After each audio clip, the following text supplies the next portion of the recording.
Netanyahu vows to take control of Gaza as UK, France and Canada threaten action against Israel. Key allies call escalation egregious and promise concrete response if Israel does not end renewed offensive and allow aid into Strip.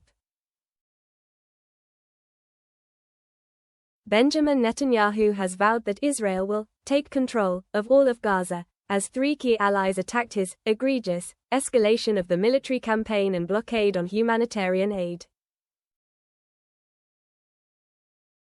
Britain, France and Canada attacked Israel's expansion of its war as disproportionate, described conditions in Gaza as intolerable, and threatened a concrete response if Israel's campaign continues.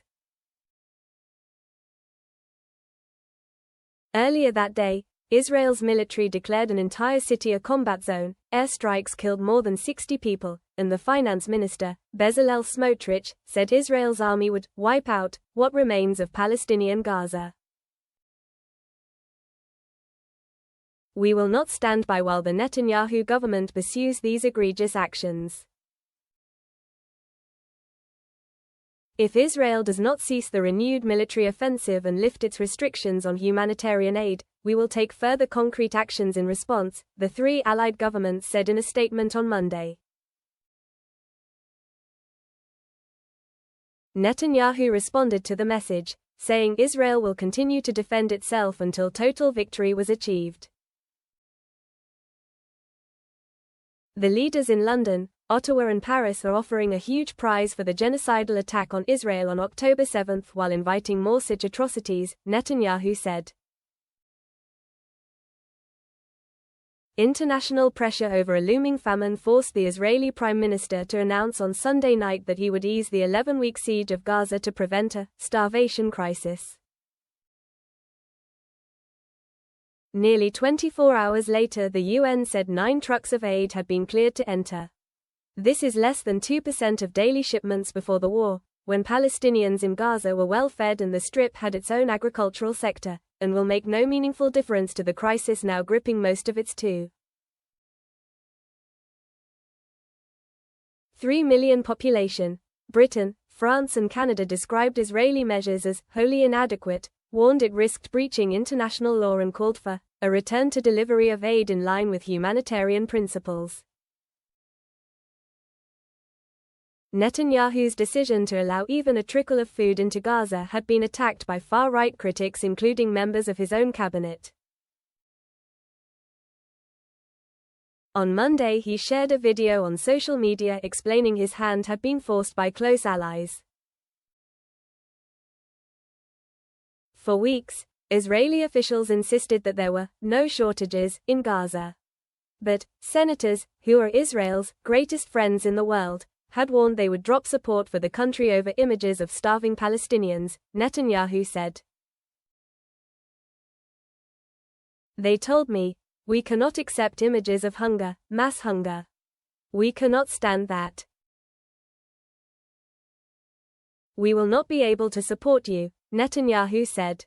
He added that deepening desperation inside Gaza was taking Israel towards a red line, to a point where we might lose control, without clarifying what he was referring to. He did not name his critical friends, but last week at the end of trip around the region, which did not include a stop in Israel, Donald Trump said, a lot of people are starving in the Strip, and claimed he would take care of the situation. After he secured the release of a dual U.S.-Israeli national hostage from Hamas last week, there had been hopes the U.S. president would broker a lasting ceasefire for the entire Strip. Instead, Israel launched a new ground offensive inside Gaza almost immediately after he left the region. Heavy bombardments killed hundreds of Palestinians over the weekend. Strikes also targeted the Strip's battered hospitals, bringing the total toll from the war inside Gaza to 53,486, most of them civilians. The fighting is intense and we are making progress. We will take control of all the territory of the Strip, Netanyahu said in a video posted on Telegram on Monday. The Israeli military declared all of central Khan Yunis city a combat zone, ordering civilians to leave. Most have been displaced repeatedly, are weakened by hunger, and with much of the strip in ruins have nowhere to go. Smotrich, a far-right critic of any negotiated end to the war, defended Netanyahu's decision to let in basic food aid, saying it would allow Israel to keep its military in Gaza for a campaign of destruction and displacement. Now we conquer, cleanse and stay, until Hamas is destroyed, he told a news conference. Along the way, what remains of the strip is also being wiped out. As part of the war, the IDF is moving the population out of combat zones. The population will reach the south of the strip, and from there, with God's help, move to third countries under President Trump's plan. Netanyahu claims a military justification for the blockade on Gaza, claiming Hamas steals food aid from humanitarian agencies and the UN. There has been looting of warehouses by armed groups in Gaza, particularly as hunger deepened, but Israeli officials have not published data on how much aid is stolen, or given any examples of supply chains compromised by Hamas.